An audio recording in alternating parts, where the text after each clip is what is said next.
Va bene.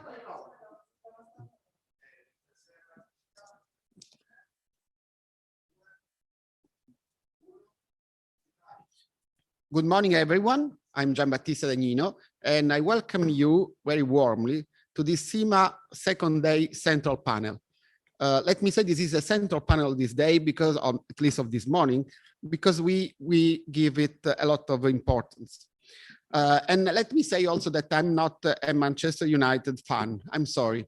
I'm not a Manchester fan United. Just to respond to Costas Marquides, that yesterday said that he was a fan of Manchester United. I'm more modestly a Palermo Football Club fan. And if it is, even if it is relegated to the third division, we will come back, I'm sure. Anyway, so with the greatest pleasure today, I open this panel, this fantastic panel, in fact, full of magnificent panelists. One of them is beside me here. And basically, we have 5 panelists and 2 moderators. The other moderator is Professor Annalisa Tunisini from the Cattolic University of Milan, and the other one is myself. Basically, let me say one thing about that. Let me emphasize that this is, as I was telling before, the central plenary session of this morning, because I'm sure that will be very successful and you will be enjoying it very much. Basically, it is time to fasten literally your seatbelt and basically buckle up for having our panelists today. Annalisa, with Annalisa, I share a lot. Basically, let me say that there is a great friendship first, and also we are colleagues. We have been in touch for a long time. And basically, we have organized also several stuff. And the last one, we can say it was at the Catholic University of Milan, and it was held in just a few days before the lockdown. But at that time, we didn't know that it was to be like that. And it was at the beginning of February of last year. And at that time, in fact, there was Sanremo coming up at the Festival of Sanremo, which is the Italian national traditional singers contest and song contest. And therefore, at that time, I said that I served as the valet of Annalisa. Today, we are not mirroring this stuff, but I'm still serving as a valet of Annalisa. So let me thank also and express our gratitude to all the ones of SIMA who have asked us to organize this panel. And basically, the president of SIMA, Sandro Castaldo, who is in front of me, but you cannot see him, of course, but you have seen him around for a while in these days. And also to Arabella Mocera, who is also the other organizer, with Marta Ugolini, and both of them are here today.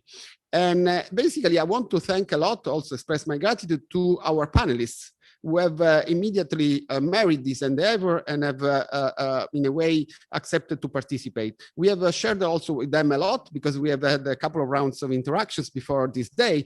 And basically, we are very pleased to have them here today. Let me go immediately to the title. The title is Digital Strategy and Digital Transformation, Principles and Applications. And basically, the title is self-explanatory. I would say that they will be talking about digital strategy and digital transformation. Basically, for me, it's my own garden, because basically I'm teaching digital strategy. I've been teaching this kind of stuff for the last 3 years, and so I should be knowing something about that. But anyway, let me go and present our guest panelists, and then I'll be giving you some hints of the organization of this session, and then I will hand out to the panelists. Basically, we have Albert Antonini, who is Business Development and Marketing Manager for Alibaba Group. Then Eleonora Faina, who is General Manager of Anitec-Assinform of Confindustria. Roberto Lagalla, who is, besides me, as I was saying before, the Councillor for Educational and Vocational Training of the Sicilian region. He was also the rector, the President of the University of Palermo. And then Claudio Raimondi, Commercial Operations Director of Vodafone. And Roberto Tobia, last but not least, the Secretary General of Federfarma, has taken recently an important task, an important office at the European level from the pharmaceutical sector. Basically, I see that this is a very good mix of panelists, and basically we have them. There is a diversity in terms also of ages and competencies, and you will be seeing them in a few seconds. Basically, we'll be having the organizing of this session, the structure of this session. We'll be having 3 sections of this panel: a first round, a second round, and Q&A. 2 rounds of the table. Each of one will be moderated by one of us. I'm starting, in fact, the first one, and each panelist will be having about 6-7 minutes, no more on that, to respond to our question 1. Then we'll be having a second round moderated by Annalisa, 4-5 minutes for each panelist to respond to the second question. And finally, we will be giving, and Annalisa will be moderating that, the word to our audience, and you can ask questions, of course, I think on YouTube, just on a Q&A, clicking the Q&A. So basically, let me go to the first question, and so the panelists can start to respond. The first question is: can you illustrate and comment on your experience of digital transformation projects in your organization? The second question, and then Annalisa will take that: what are the main problems you have faced in implementing, in devising the digital transformation projects you have done in your organization, and how you have tackled or solved them? So let me immediately go to the first question. Please, can you illustrate and comment on your experience of digital transformation project in your organization? Of course, organization, because there is not only firms, there are also other organizations. We will be starting with Roberto Lagalla, who has to go first, also because he has other commitments. So, and then we go, on the alphabetical order. So Roberto Lagalla, Alberto Antonini, Eleonora Faina, Claudio Raimondi, and Roberto Tobia. Please, Roberto, can you start on? Yes, of course. Thank you. Thank you very much. Thank you very much indeed. I have the great pleasure to address to all of you a warm welcome on behalf of the Sicilian government and myself, of course.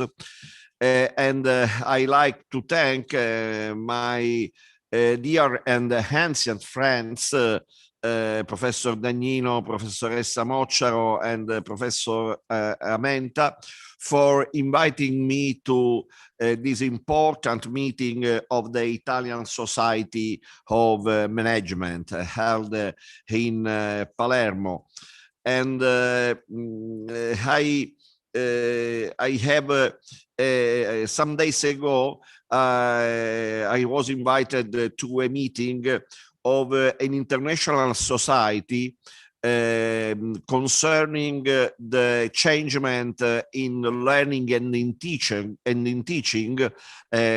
after a pandemic time, and the goal of the meeting was to show how the digital transformation is one of the pivotal asset in this changement. So we need a revolution, a kind of revolution and of deep change of education.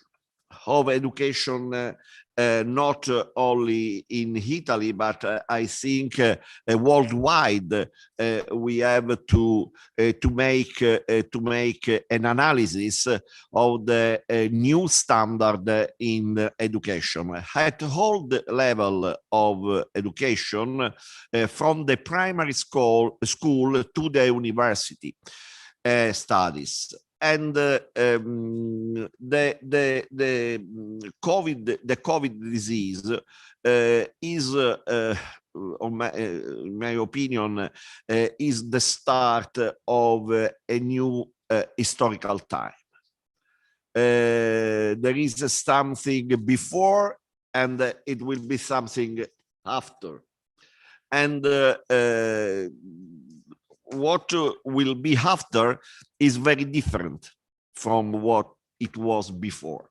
And the education is the railway of this changement. So I think that management has to use deeply and largely the opportunities coming from digital transformation, because the use of digital approach is common to all the jobs in the world. No job, no modern job at this time without digital approach. And I hope that your important work will be aimed to this goal, to the strategies of the change coming from the digital evolution and digital transformation. And the second issue concerns the opportunity to make a great network between companies, universities, schools, and whole institutional subject able to support this important and new plane for the future. At this time, Sicilian government is involved in planning the next generation European program, and we are going to invest a lot of resources of money in education, in new education. Just last year, we made a special and extraordinary investment in education of 120 million for professional education and for university and school. So I wait your conclusions, because they will be useful for us, and I am sure of the success of this meeting, and I wish to all of you enjoy this meeting. Thank you very much. Thank you very much, Roberto. Can start there. Thank you very much, Roberto. As you see, this is the first round. So then we pass on to Albert Antonini from Alibaba. Albert, the floor is yours. Thank you. Thank you, Professor Giambattista Dagnino, for the invitation, and all the staff for the organization of this panel. Since 1999, when Alibaba was founded in China, of course, our mission is to make it easy to do business anywhere. And the company, starting from 1999, developed in the digital sector in China, but starting from 2015, the group wanted to start a globalization strategies that bring the group that now counts more than 200,000 employees in China and worldwide. In 2015, the group started a kind of globalization strategy, opening offices all over the world, in Australia, New Zealand, Japan, Korea. Of course, in Europe, we have offices in Italy, in Madrid, in London, Paris, Germany, and of course, US, where we have a presence in San Mateo, Silicon Valley, but also in San Francisco for communication, government relations in Washington, and business development in New York and Seattle. And so I had the opportunity, starting from 2015, to join this group and to establish our presence in Italy in 2015, with the objective of support local brands and small and medium enterprises to transform digital digitally and to seize the opportunity of doing business in China and globally. So basically we educate and we try to work together with small and medium enterprises in Italy, in Spain, Portugal and Greece to support them export in China through our marketplaces, Tmall and Tmall Global, but also to export worldwide B2B thanks to our platform, to our marketplace, Alibaba, Alibaba.com. And since then, since 2015, we have now 5 years and also the last year of pandemic. But of course, we have expanded our presence here. And nowadays, a variety of different business units are present in Italy, from e-commerce platform to smart payment system. And we could say that we are leading the growing platform economy worldwide and facilitating digitalization of thousands of small and medium enterprises in Italy. Just to make you a clear example, we have now hundreds of Italian brands that are selling B2C, so business to consumer in China, on our marketplace Tmall and Tmall Global that sell to over 800 million Chinese consumers in China. 40% of these brands are from fashion, but we have also companies from food, design, beauty, and healthcare category sector. Just to give you some names, as I told you, we have now more than 350 Italian companies on this platform in China. We have in terms of in the fashion category, just to give an example, Armani, Gucci, Tod's, and Versace that have also more than one flagship store, like Armani has 8, Versace 4, flagship store on our platform where they can sell to our 800 million Chinese consumer. In the food sector, we have Ferrero, Illy, Venchi, and Lavazza. In the beauty, we have Kiko, Milano, Acqua di Parma, Tesori d'Oriente. In design, we have Cartel, Selecti, and Bialetti for a total of 350 companies that has the opportunity to open and store e-commerce store, of course, in China on our platform. You could say that most of these are strong brands, so companies that are used to export and they can catch the opportunity of making e-commerce B2C in China. That is a country far away from Italy, 10,000 kilometers. But I can tell you that we have over 1,000 SMEs also on Alibaba.com. Alibaba.com is our B2B marketplace where small and medium enterprises from all over the world, but of course we are focusing on Italy, can export B2B and get in touch with over 26 million buyers that are companies that buy B2B all'ingrosso from these more than 1,000 Italian companies. And we are talking here not about big brands and well-known companies, but about small and medium enterprises that are opening a page and a presence to our B2B marketplace, Alibaba.com, to export worldwide. We have companies from south of Italy, from north of Italy, from everywhere. Most of them are really small and medium, small enterprises, from the food, from the apparels, home, but also machinery and cosmetics category from all over Italy. So this is our view of the Italian office of Alibaba on how we use digital transformation together with the small and medium companies that want to work with us to export in China and worldwide through our platforms. Thank you very much, Albert. I see that both of the first two speakers, panelists, have respected the time very well. And just let me summarize a couple of say, not teachings too much, but learning points that we can extract from what Albert said.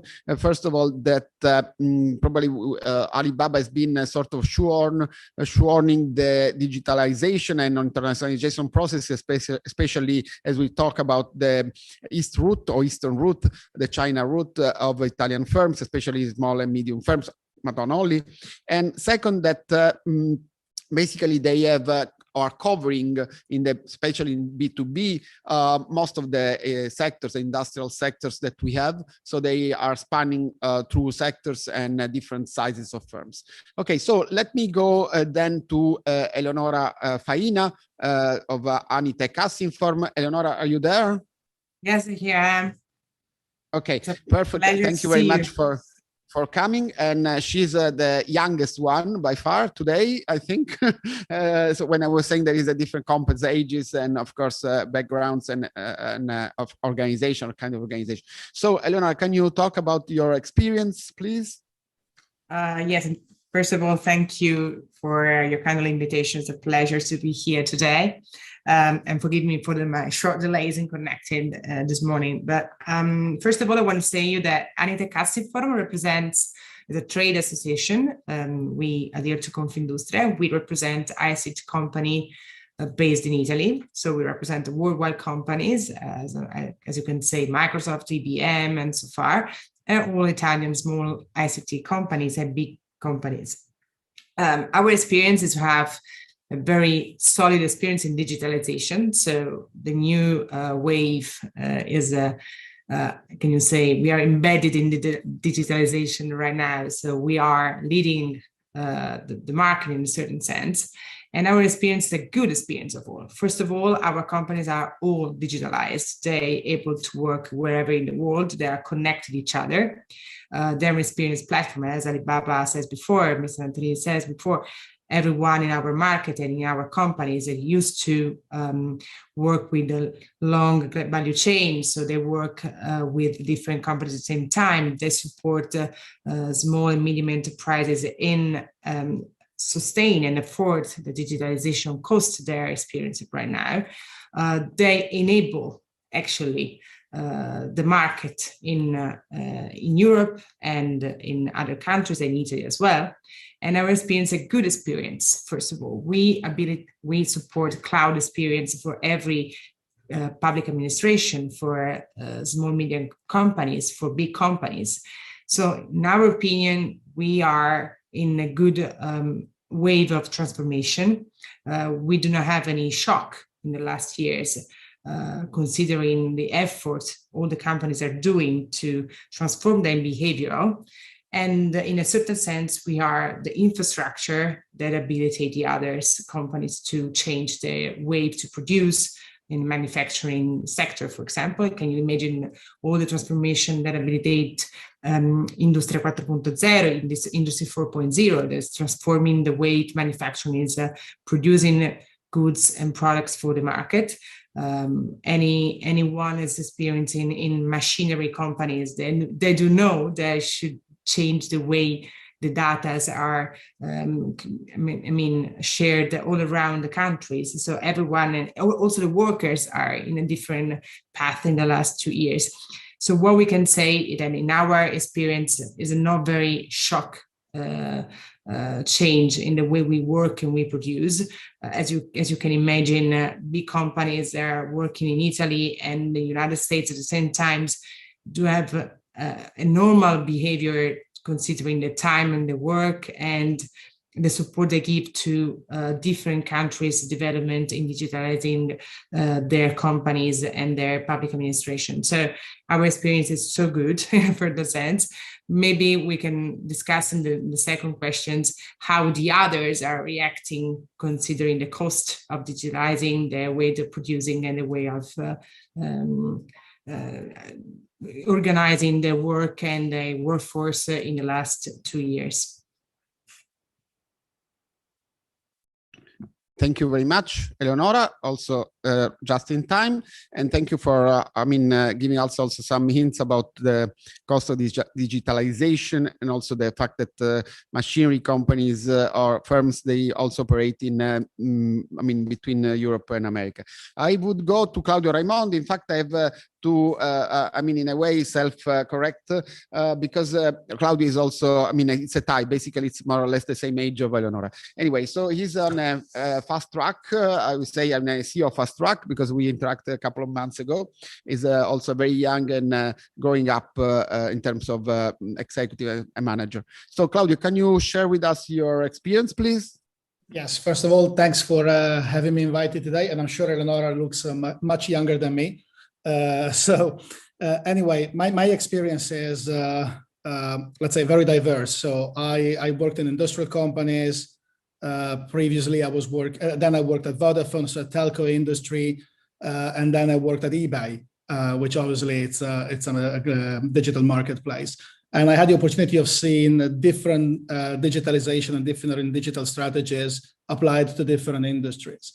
As an example, I mean, building on what a colleague from Alibaba was just mentioning, we were doing something very similar on the part of the world that is now going to China, which obviously it's a super important market globally, but we were enabling 33,000 companies in Italy selling online. And that's, it's just good for the country, first of all, rather than for eBay or Alibaba, because it helps developing the country and making it more digital and allowing those companies to reach out to markets that would not be reaching otherwise. And obviously that's a super difficult process, because many of these companies, I mean, the colleague from Alibaba mentioned some of the largest brands, which obviously have the tools and have obviously also the culture to get to this export opportunities or even local opportunities. But there are a lot of small and medium companies in Italy which obviously need to do a cultural and very often a system change as well to be able to reach those companies, those markets in Italy and abroad. And I think with the pandemic and everything that we lived in, we all saw the potential and the need that we all have for digital, because the Italians simply switched online and they started to do grocery shopping online as they never did before, as many other things. Unfortunately, some of the bad things of the pandemic, all the many bad things of the pandemic, are the fact that we are partaking into this happening today remotely instead of being in person. But obviously, digital has also great opportunities for commerce. In Vodafone, I would say we have tackled digital transformation in very different ways. The first thing is we try to leverage data as much as we can. We don't sell the data of our customers, first of all, but we use the data to create better products and better experiences. Through the use of artificial intelligence, we've built one of the largest bots globally applied to customer service that manages 6 million contacts basically every single month in Italy only. We are using digitalization to automate processes that are otherwise manual.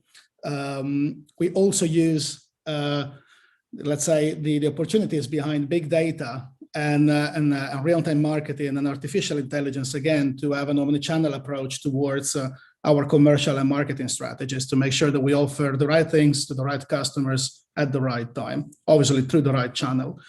We do have digital, but we also have physical, obviously, experiences like stores or call centers. And the challenge there we face, and I think we're winning on, is how do we make sure that we get the maximum, the best out of both worlds. There are some cases in which obviously having a physical presence, it's super important in the relationship, and others in which digital can really make the difference. We don't believe there is one good and one bad word. We just believe on the integration between the two words and making sure that everything works as one end-to-end customer experience. Last but not least, obviously, it's people. We haven't talked about people yet, but one of the largest digital transformations, at least that we have been going through, is how do we change the organizational models? We have over 600 people today that work in Agile. So they work with tribes in a Scrum or a Kanban methodology. I know these words might sound exotic to some of the people that are listening to this happening today. They were sounding exotic to me a few years ago as well, but those are different organizational models and methodologies basically to go faster to market and reduce the complexity that grow in larger organizations. And that's something that we're using as well. And then if you want, we can talk about people as well. But I think overall, if I may, the digital transformation, I think, is something that we all have to go through. Some companies have started earlier, some companies will start now, but they all will have to start. And something I always like to say, it's digital is a threat. And the only threat is not being there, because the word is going there, the customers are there, and making sure that we offer experiences that are compatible with what customers expect is just something that we have to face, unless obviously Otherwise, obviously, we find ourselves outside of the market as a country and as well as companies. Thank you very much, Claudio. And let me just sum up a couple of points that I'm trying to extract what you said. And basically you said something, let me just in a way recap this slogan, which I think it's very nice. It would be very good for a journalist to serve the right thing and to the right customer at the right time. Hopefully I took the note in a right way. Anyway, so right thing, right customer, right time. Everything is right. Then and this is very nice, and it's being done by using also chatbots, AI and artificial intelligence. I mean, automating processes that otherwise would have been manual, and also the cultural limitations that we have to overcome the cultural limitations. I mean, the digitalization process has been also important to that, and also the last point you put about to make faster products to market using tribes, Kanban methodology and so on. And I would say the last point is that necessity or the imprescindibility of the digital transformation, that basically is everything. I mean, it's very important for all firms, and we know that small firms in Italy have a good potential, but most of it has been unexplored so far. Anyway, so we go to last but not least in the first round, Roberto Tobia. We see here also in the cloud. He was meant to be here in physical in presence, but at the end he couldn't come physically. But I would ask him to talk about his experience. I see that he's in a very nice place in his house, so he's probably has done the right choice to not to come physically. I mean, please, Roberto. Good morning to all the prestigious speakers to this panel, and thanks to the organizers for inviting Federfarma and me. It is a pleasure and an honor to attend this important event that offered me to talk about an issue becoming so important in these particular moments where digital transformation is a part of all of us, parts not only for our ordinary profession, but also for all for our everyday life. First of all, I would like to recall the real beginning of our engagement in the digital transformation for our national service at the end of the last millennium, when community pharmacies signed an agreement with the national health system in order to be fully engaged in a work of a collection of all data regarding NHS prescription through to all the country. These data are incredibly helpful for our regional and national health service, not only to give a complete overview of public pharmaceutical expense and for reimbursement issue, but were a cornerstone to build up a number of very, very important inquiries regarding two themes like pharmacoepidemiologic and pharmacovigilance published schemes. Then the direct involvement of pharmacy profession in the prescription transition provided a unique opportunity to jump in the digital era. In other words, a fantastic chance to avoid a medication error in the prescription and dispensing activities to help our professional practice in our adherence to therapy actions and ultimately in guaranteeing patient safety to our people.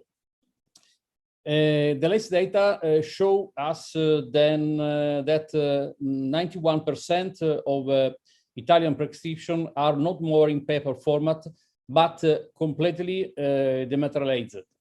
Since this year, even psychotropic drugs have begun the transition from paper to electronic format. This is very, very important for us. Another important step made by our federation concerns a deal with a company specialized in telemedicine activities. Thanks to this agreement, no more than 25% of Italian community pharmacies can offer now a wide range of telemedicine service that are so important, mainly in the rural and the disadvantaged areas of our complex and mountainous country. The project has been absolutely successful. Many electrograms, blood pressure, and heart alters have been applied to our patients, and mainly to an important number of general practitioner referrals made by our colleagues in the entire national territory. But now is the time to talk about the lessons learned from COVID-19, the COVID-19 emergency, maybe not only in Italy, but through the world. First of all, the first hard lockdown mainly showed the pivotal role of local pharmacies in their communities. The pharmacists and the pharmacists became one of the cornerstone in the primary healthcare team. Never like last year, pharmacies have been a forefront for all patients' needs. This means a real beginning to complete the materialization of prescription, as even the paper memo delivered by the general practice to the patients have been completed this material by the COVID-19 hurricane. We consider that this change is a great opportunity to reinforce our relationship with patients.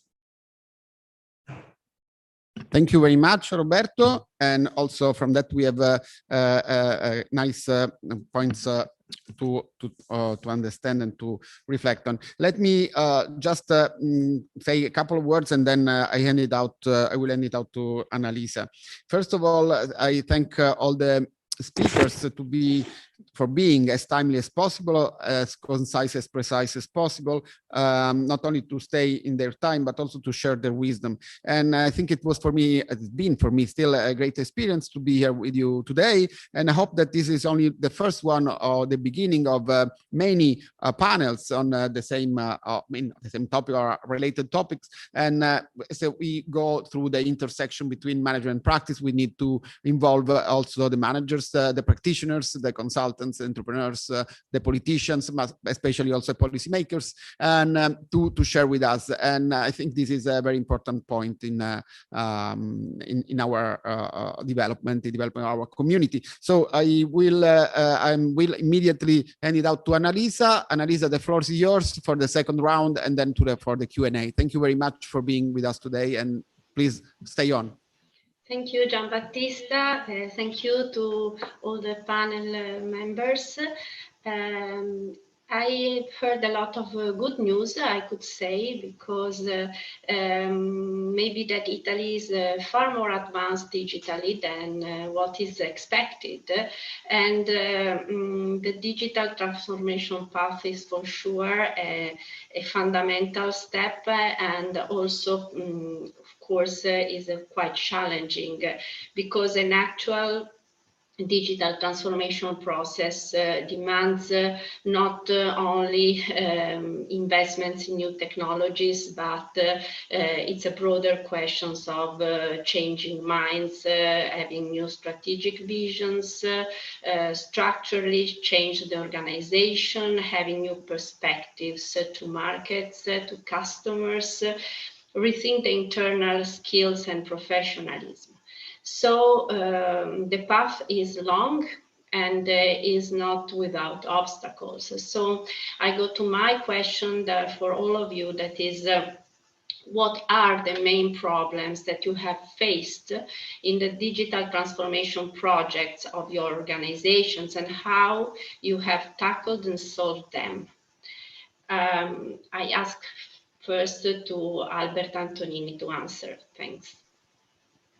Thank you, Annalisa. As most of you have pointed out during this panel, COVID-19 has brought about a new set of challenges for businesses all over the world and in Italy, and also accelerated some of the trends already underway.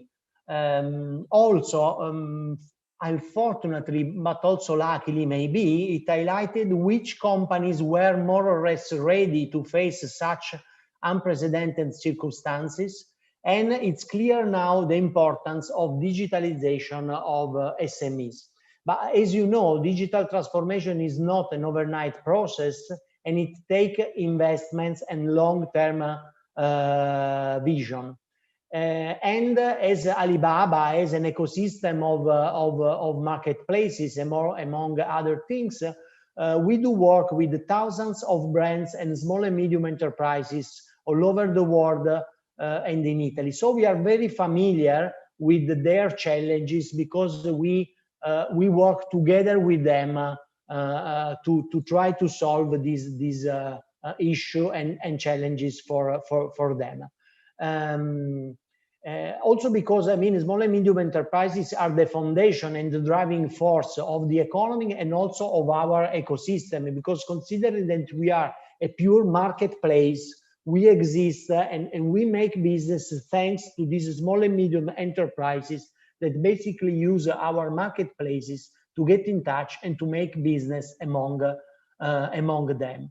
That's why when last October I was contacted by my colleague from China of the Alibaba Business School, I was really happy to know that Jack Ma, our founder, founded in 2008 in China the Alibaba Business School to train and to educate Chinese small and medium enterprises to digitalization. This project has been going on for years in China, educating thousands of entrepreneurs and CEOs of Chinese companies. But the great news is that the Alibaba Business School, together with the Alibaba Global Initiatives, is going global. So basically, when they contacted me in October, the aim after launching the Alibaba Business School Masterclass in Southeast Asia and also in Africa for African entrepreneurs and Southeast Asian CEOs, I was really happy to know that the Alibaba Business School was going to launch also in Europe. And since I was contacted for them, I have found end of last year Netcom, the Italian e-commerce consortium, as a partner to launch the masterclass in Italy, and the ISEX, that is the Spanish trade agents, to launch the same masterclass, Alibaba Business School Masterclass, also in Spain for Spanish entrepreneurs or small and medium enterprises. Basically, we started with the opening ceremony on May 6, and we will close the first part on June 22 with the graduation ceremony. I'm talking about the first part because, of course, in these last 2 months, we delivered the course to Italian and Spanish entrepreneurs online because it was the only way. But the course will end, maybe not now, it's still not the time to plan, with a business trip in China for these entrepreneurs to our headquarters to have a face-to-face meeting with us and with our teachers. The subject of the masterclass is digital in China, e-commerce and export worldwide. The attendees are basically entrepreneurs, founders and CEOs. We offer this masterclass for free to the entrepreneurs that we selected, together with the Netcom in Italy and the Spanish trade agents in Spain. Of course, the language is English, and the teacher of the course are Alibaba former employees and Chinese manager. And from this first iteration, we are thrilled to have received response and application beyond the expectation. To be honest, in the beginning, when from China, they told me we need to select 100 entrepreneurs in Italy and 100 in Spain. I told them it's not going to be easy. There are a lot of online courses. There are a lot of also business schools that are delivering these courses. But to be honest, myself, I was surprised on how many applications we received. We received in total from Italy plus Spain more than 450 applications only for entrepreneurs, CEO, owner, and founder. Some exception, it was for some export manager and maybe for some son of entrepreneurs.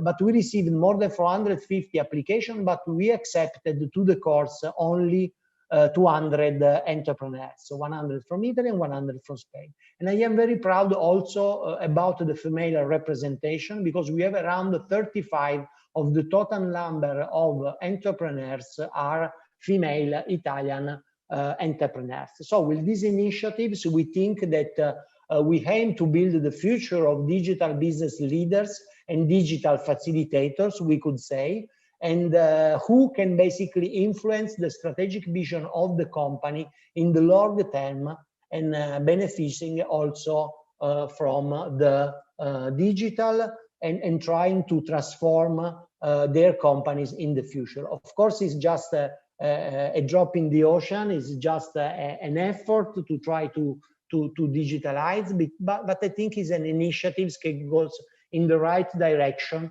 And of course, this is just the first edition of different editions that we will give in the future in Italy, Spain, and in Europe also. Thank you very much, and thank you for explaining us this initiative that is very, very relevant, especially in Italy, where most of the industry is based on small and mid-sized enterprises. So we are the country of small and mid-sized enterprises. And so we really need this. And I understand that in your point of view, first of all, the critical issue is the cultural and the skills, the cultural approach and the skills related to the possibility to implement programs of digital transformation. Yes. So now I ask Eleonora Faina. Thank you to answer. Yes, I do totally agree with Alberto Antonini said before, but I want to focus on 2 or 3 topics I think is relevant to discussion. First of all, is the skills. When we are supporting the digitalization of our companies, both in ICT sector actually and in the other sectors, first of all, we have to focus on the competence that people have, the skills they have to afford the cost, the physical and technical cost of knowledge of changing a company inside and in the relations with the other companies or with their demand, so with their furniture and so far. What we say is that companies probably still have to focus on management. So what is the leading of a process, as complex as it is, digitalization, we need to have manager that tackle the point, that support the change inside, and they do have to have all the minimum skills to reorganize the workforce, first of all, to understand the complexity of a digital process, to have some confidence with words like cybersecurity, first of all. What we know in these last 2 years is that when data has moved from the center, from the house where they're staying, they called you to have much more attention on security of your companies, on the patents security, on the process security, on the personal data there in the companies, and the digitalization needs to focus on security of their data. On the second point, we have to focus on investments. When you are talking about, for example, fashion sector, from some other sector where handwork is so important, when you do things with your manuality, with your hands, when you're changing to digitalization, it calls you to an effort, a very strong effort. And what we say is that doing investment to, introduce artificial intelligence, first of all, or Internet of Things, or machine learning, it calls you to have a knowledge of what the environment can offer you. So what big companies and tech companies can give you as a support in changing the way you produce. And you don't have to have fear to do that. And during the pandemic period, what we know is that since March, companies are normally behave like old style, I can say, especially when you're talking about SMEs that do not have very strong knowledge of what environment is offering them as an opportunity to change their way to produce and to enhance their productivity. That is the first point we have to focus, that digitalization can support the enhancement of productivity in our companies. And still, there's a point that we have to focus as a general system in our country. Their investment have shaped, I mean, they totally changed the way they focus their invest program for the next years. So we know that the data we have from our sector show that the demand on digital enabler is growing faster and faster since 2020 in the next 2 years. That because they're now understanding the value of investing in digital products and digital hardware and software, but still they do not have the skills strong enough to support a deep change in the way they produce and the way they tackle their business.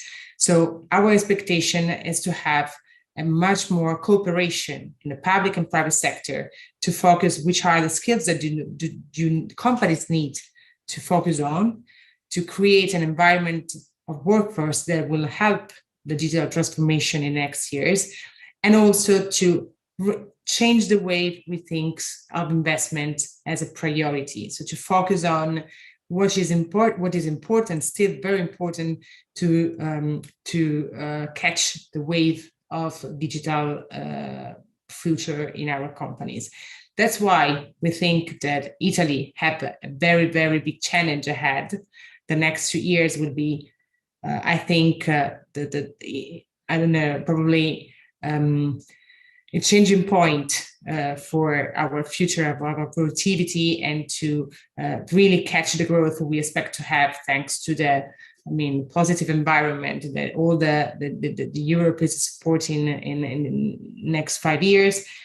What we need to do is to point our fingers and to get skills, first of all, and then to focus on opportunities that data can give you to, change your portfolio of products and services you can offer in the market.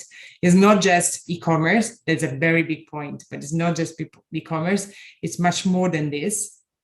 So we have started with a transformation on e-commerce, and it's very important. We supported our companies to, do not lose their market in the last two years.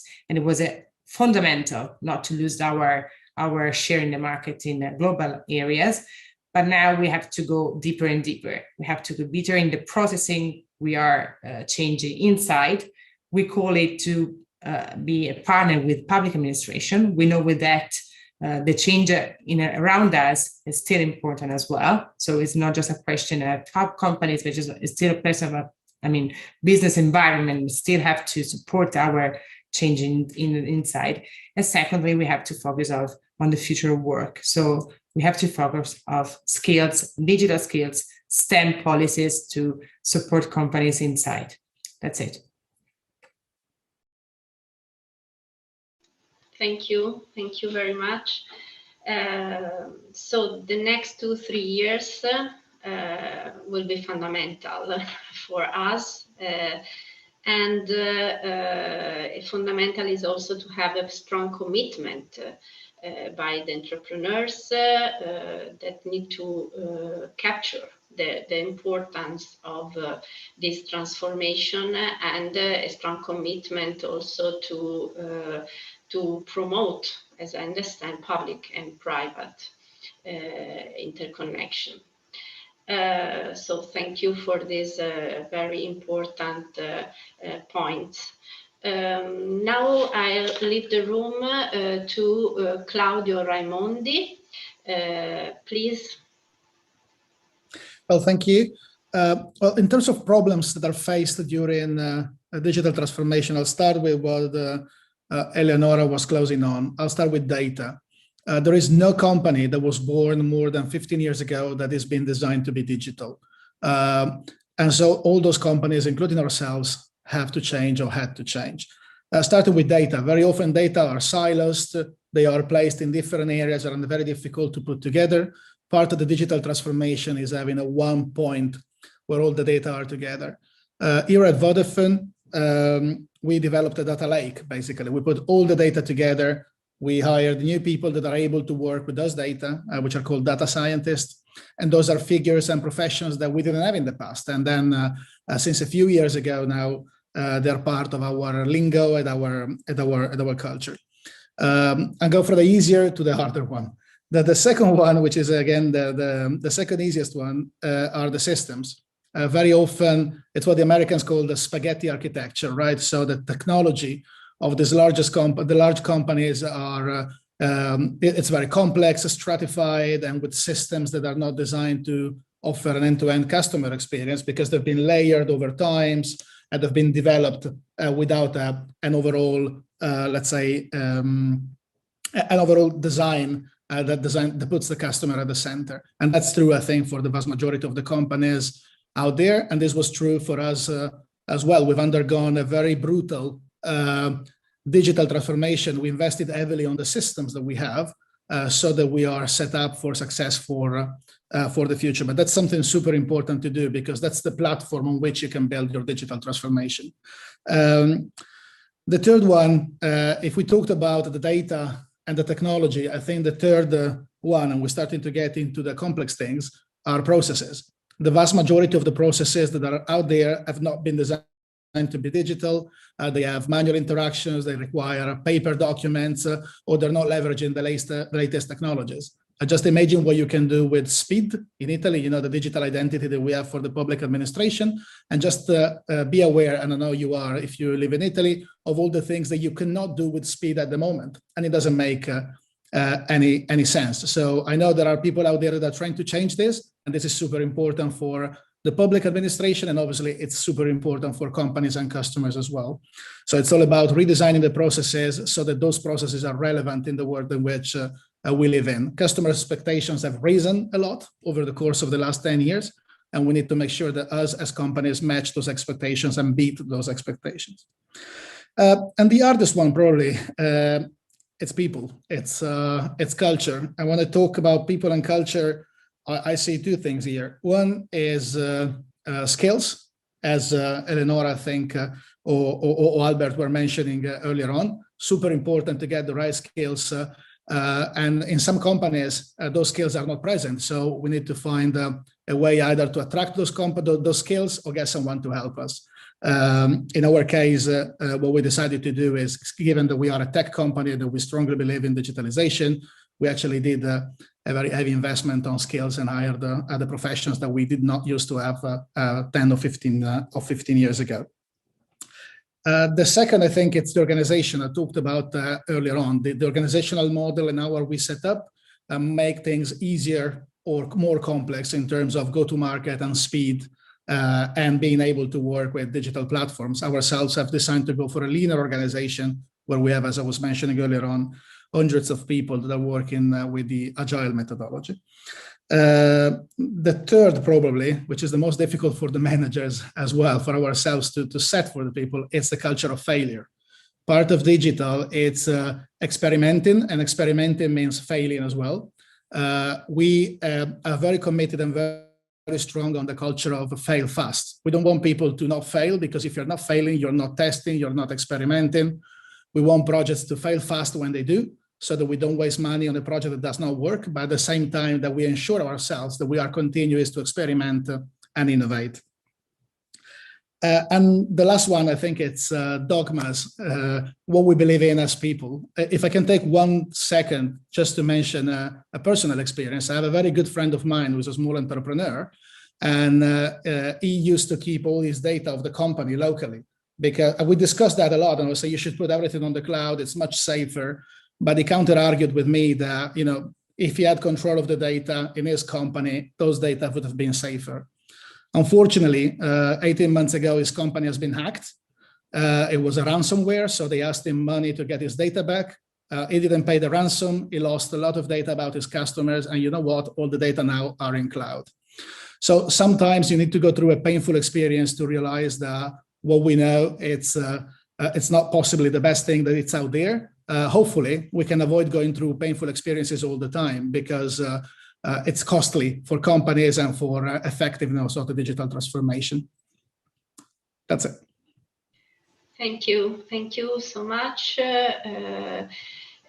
What I observe from your words, but also from what your colleague said before, is that we come back to a big issue, that is the relationship between the large company and the small company. So it's quite an important task of large companies also to participate, to enhance and promote the transformation of the small and mid-sized enterprises. So the connection between large and small companies become more and more critical. It is, I would say, also the connection between the large enterprise and the network of small and mid-sized enterprises, because small and mid-sized enterprises mostly work at a network level. But so we go to the final host, that is Roberto Tobia, please. Thank you. Frankly speaking, we had not many problems to solve in the first digitalization era. I mean, it was business as usual. While we are facing now problems and challenges very hard to dismantle, and these one are deeply connected with our health system, based on devolution of power to our 20 regions. I don't want to say that I am nostalgic of a centralized power of the state. I want only saying that it is very difficult to guarantee the same level of patient safety and health prevention activities if the toolbox at community pharmacy disposal is completely different region by region. Let me explain what it means, this difference in the context of digital transformation. This means that electronic health records are not available on the same manner in all Italian regions, and this makes a huge difference if you wish to launch a number of pharmaceutical care activity strictly linked to the availability in our pharmacies of the pharmaceutical dossier. COVID-19 explained in a very easy way to our politicians how the network of community pharmacies are at full title parts of the primary care team, and how this network should be fully engaged in all future health prevention activities. This means that in the months to come, we have to develop and put in place pharmaceutical dossier, many pharmaceutical care schemes, and ultimately taking care day by day of our chronic patients. We will do the best to overcome all the hurdles in front of us, but I think that the most important challenge will be shortly and surely be the different efficiency of our regions, and ultimately they are considered they real while embrace the challenge of digital transformation for us. Thank you very much. The pharmaceutical and the health sector seems to now to be what the automotive sector was some decades ago, and so it's a very central sector. And thank you so much. And I will ask to the audience now if you have questions for our hosts. You can use the chat to make your questions. Professoressa Tunisini, le domande possono essere inserite all'interno della piattaforma, perché in questo momento siamo in streaming. Quindi le persone possono interagire all'interno della piattaforma e se lei è collegata alla piattaforma può vederle. E allora Giambattista, io mi devo collegare alla piattaforma se sei collegato. Sì, ora vedo io un attimo, aspetta. Allora, agenda.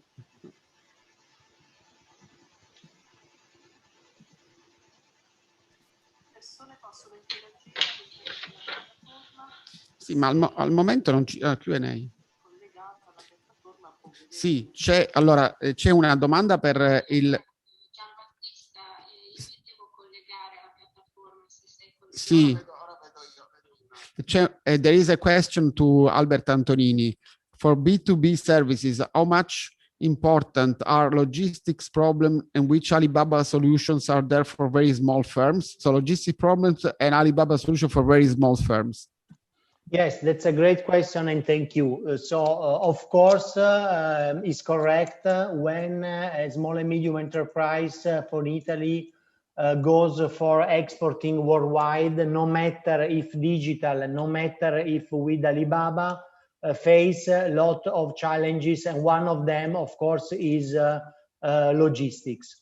What we do basically, first of all, you have also I have to clarify that Alibaba.com is a marketplace. What this means is that we basically give the platform and the platform support the buyer and seller that worldwide use the platform to meet each other. We could say, and that's the reason why I define Alibaba.com, our B2B marketplace, as an online trade show. It's because it's like a trade show. So basically the platform let buyer and seller to meet each other, to exchange information and to start a business that sometimes ends with the order of maybe a container of products. And we have had this specific example of some of the over 1,000 small and medium Italian enterprises that are on the platform, and after joining the platform, after starting to deal with international buyers, they are really, after this process, they are really exporting goods from Italy to the other country where the buyers buys the product. So by sure, logistics is one of the important things the exporting company they has to know, and there are also different partners that together with us try to support the companies in this exporting process that is part, of course, of the not only of the digitalization process, but is part of the normal export process of a company. One of these partners is the Italian trade agency. Together with them, they are one of the most important partners of the Alibaba.com ecosystem in Italy. And together with ICE, the Italian trade agency, we are helping more than 300, I think they are now 600 of SMEs that joined our platform thanks to our partnership with the Italian trade agency. We have another. Thank you very much, Albert. We have another question coming from the floor here. In fact, from the very leadership of the SIMA, which is a question for Claudio Raimondi, and it's about omni-channel strategy or multi-channel strategy. How can you, or how do you integrate your digital and your physical channel, and what are you going to do in the next future? Well, thanks for the question. Well, first of all, as I was saying, it's about data. So it's about putting all the data together so that we can follow the customer on different channels.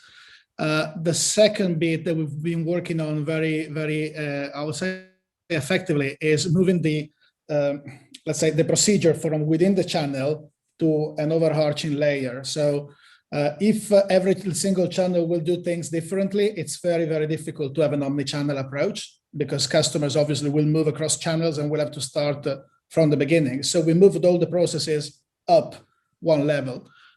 In this way, a customer can start the process online and finish that in a store, or they can start it on a store, finish it on a call center, and all the possible interactions we have. If the process is not in the channel, but is channel agnostic, then the channel is just a window on that process that can be open or closed for those customers. The third piece, obviously, it's redesigning the architecture of the systems that work on those channels, because we need to make sure that all channels will see the different things. As an example, one of the transformations that we have done now allow all our stores to have a view on the customer, which is very similar to what the customer would see online if they go on our website. In that way, we develop one with a digital interface, and then obviously we put those capabilities on our website so the customers can do them in self-care, or we put them in the stores so that our dealers can work on the customer. Obviously, a dealer and a self-care customers will be able to do different things online, because that's obvious, but the platform is the same. So we build once and we develop for everyone.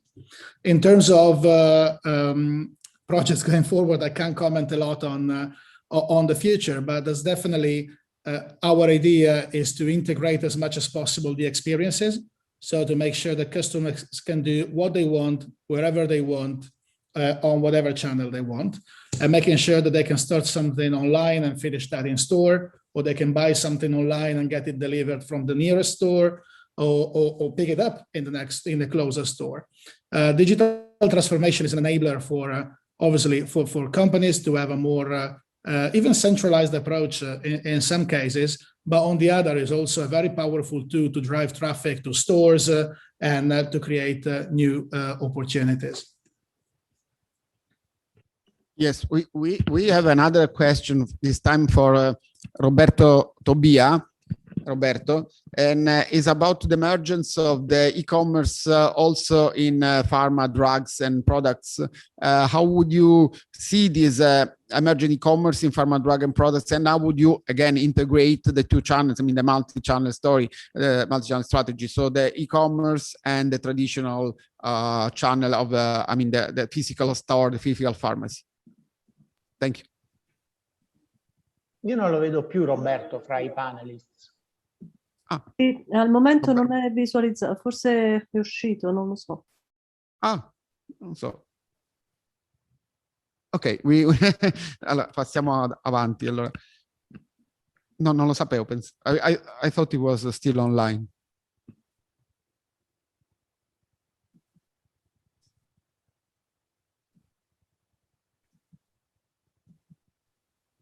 Aveva da fare. Annalisa, you want to take it?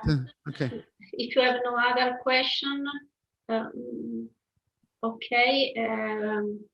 I have just a short question to Eleonora that is concerning what you have briefly said about the relationship between public and private. Have you just one suggestion to start from, and which is the main bottleneck in this interconnection in your view? Actually, I think when we call up to innovation, the best role for the state, of the government, the public is to habilitate companies to be really entrepreneur. I mean, where we need to have a positive environment for business, first of all. When we talk about this collaboration, we normally focus on which are the main activities that we need to have in positive collaboration. I mean, for example, if you go to skills, we need to have an environment that can support the creation of updated and requested skills for company. And there's a change between, it's a positive exchange between companies and schools, for example, for school system or university system, is to understand what needs are. I mean, to understand what companies are looking for, what their needs are, and to tackle this challenge ahead. And still, it means that there are some competence, some skills in the countries are probably not really focused by the university and school system. So updating this environment helps companies to invest, to find in the market what they're looking for, what they need for their future. And when we go through the role of the companies can play in this game, we can share our experience. We can support the creation of an educative system that focuses for the future. We can exchange our experience by, for example, involve some of our leader or some managers of the technical in defining programs, for example, for schools. And if we go through, I don't know, bureaucratic system, what we can do is to look at what business can offer in the ICT sector to improve the process and the way that in the way that public administration behave and collaborate with citizens and companies to create an environment that can short and cut the times, for example, and can cut procedures, can cut unneeded overall requests that we call bureaucracy. We can collaborate to improve the environment as well. We do not need, for sure, a super active role of the state in the market. What we don't need, we need to have companies that have a positive environment to experience, to create, to collaborate each other, to offer innovative products and services to the market. So what we need is to have a positive approach that look at the companies and the private initiative as a, I mean, in these areas, especially in digital areas, especially as not a free riding, but I mean, like a collaborate approach that look at the role of a private company as a positive example to create works and to create growth. That's what we what we look for the future. That's what the private sector is looking for the future. Of course, there are some programs that we are coming through, and in the next years that we have the recovery resilience facility, and so far, we have to balance the role precisely in this context. We do not have overlap of the role. What companies can do is to experiment, is to have an R&D that really can offer to the market something innovative. We can tackle some of the great challenges that workforce is looking for, safety and security, first of all. By innovating and using digitalization, we can improve our environment concerning safety and security in some different sector. I mean, can it simply be constructions, or we can look at manufacturing, or we look like, I don't know, energy sector can have a really big improvement by using technologies to support their activities. So in this exchange of roles, we don't have to create overlap. We have to leave companies behave as they are naturally, born for. So innovate and create, and to have a spirit of risk that normally characterize what entrepreneurs should have to do in their normal life. And the role of the state, you have to support looking for a positive environment, a business-friendly environment, as we normally say. That's what we're looking for. That is collaboration in digital sector should be enforced as well. Thank you very much. And if we have no other questions, I can thank you again, our host, for being here. Also, I thank in particular Alberto Antonini, Eleonora Faina, Claudio Raimondi, and Roberto Tobia. And I leave the floor to Giambattista, who is physically in the room, for the final greetings. Thank you. Thank you, Annalisa. And I think that we enjoyed very much this morning session, this central morning session I was saying before. And it's time for lunch. Basically, we run out of time. Thank you very much for being with us, to all the ones who are at home, are around in the cloud, and with whom we had also an aperitif yesterday evening. And so we reconnect at 2 o'clock. Thank you very much. And now it's time for the break. Bye-bye. Thank you very much to our guests. Thank you, Annalisa. And nice to meet you. Thank you so much. It's a pleasure. Thank you. Next time we'll do it in presence.